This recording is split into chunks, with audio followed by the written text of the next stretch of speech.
Flash fiction. Justice. Justice. Copyright 2012 by Victor D. Lopez. Performance copyright 2013. All rights reserved. Time. The all too near future. Place. A courtroom. Setting. The final sentencing for the last remaining capital offense on the books of an apparently kinder, gentler, more just world where equality is no longer a mere aspiration. The prisoner stared impassively into the camera, the bright lights causing beads of sweat to form above his eyes and forcing him to squint, his perspiration-soaked thinning hair flattened unflatteringly against his forehead. No sound could be heard other than the faint hum of the air conditioner, whose airflow was directed from the high ceiling above the high seats of the judge panel toward the three judges, keeping their immediate area comfortably cool. The camera trained on them, remaining a respectful distance away, and no harsh lights illuminated their somber countenances. All three judges stared at the camera, showing no emotion, their hands folded in front of them on the surface of their capacious bench on top of three equal, neat stacks of paper piled before each judge.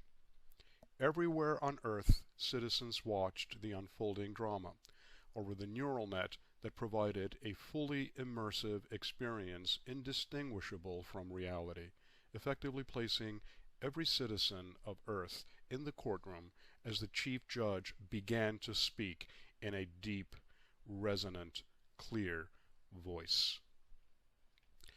The evidence against you has been examined.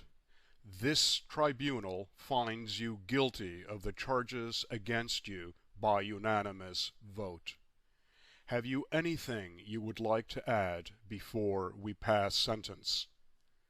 The camera changed back to the prisoner, the lights brighten around him, and the heat rises perceptibly, adding fresh fuel to the trickle of sweat flowing from his flushed face, causing a bead of sweat to form at the end of his nose that he cannot swat away because his wrists are restrained by a metal band at the armrest of his chair, outside the viewing range of the cameras, which have a tight zoom on his face.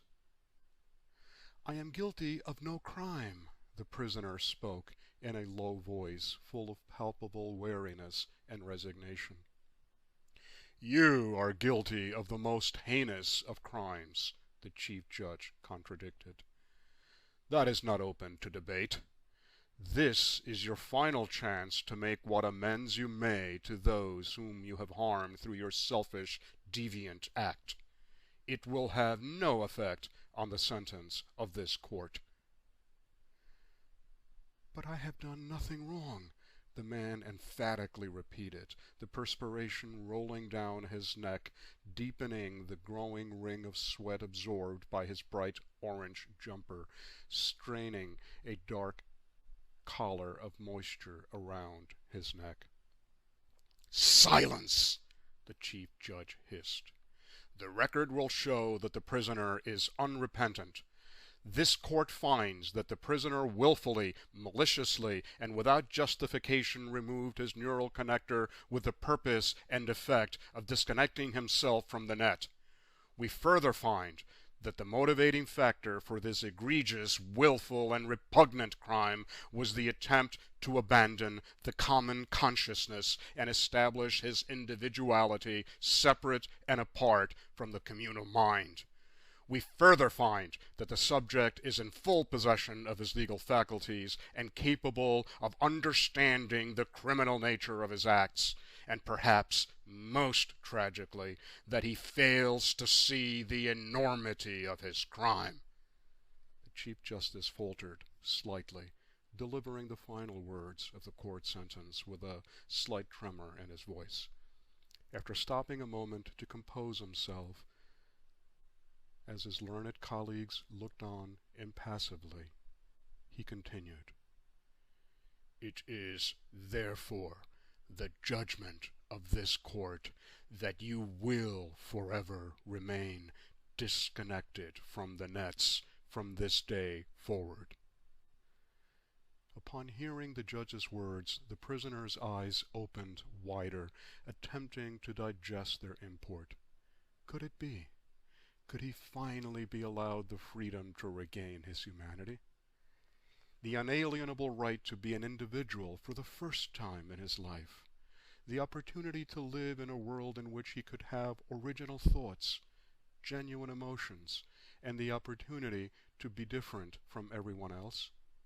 The joy in these worlds nearly made him faint with relief and unbridled joy, allowing him for the first time in his life the possibility of hope as tears welled his eyes. He found that he could not speak, could not express even the simple words, "Thank you," to the court. It was as though he were emerging from a lifelong nightmare, as if "The prisoner's IP address 999.999.999.999 shall be erased from the nets," the judge continued as the prisoner's tears flowed freely.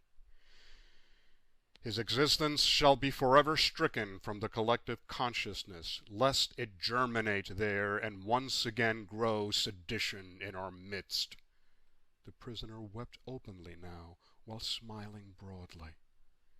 "The death sentence for this most heinous of crimes is hereby commuted, so that the prisoner may be allowed the individuality he craved for the rest of his natural life, devoid of the comfort of humanity or the distracting influences of life." The Chief Judge then paused and took a deep breath. "It is further ordered by this court that the prisoner shall have his eyes, eardrums, tongue, and olfactory organs surgically removed, that he may not see, hear, taste, or speak with any other human being for the rest of his natural life. Thereafter he is to be remanded to a hospital where he shall be restrained to a bed and tended to by robotic life support aids. The sentence of this court shall be carried out immediately and shall be witnessed by all citizens of Earth as partial reparation for this most heinous of crimes against humanity." The prisoner's screams lasted only a few moments as an anesthetic was administered and the cameras were rearranged in preparation for justice to be carried out.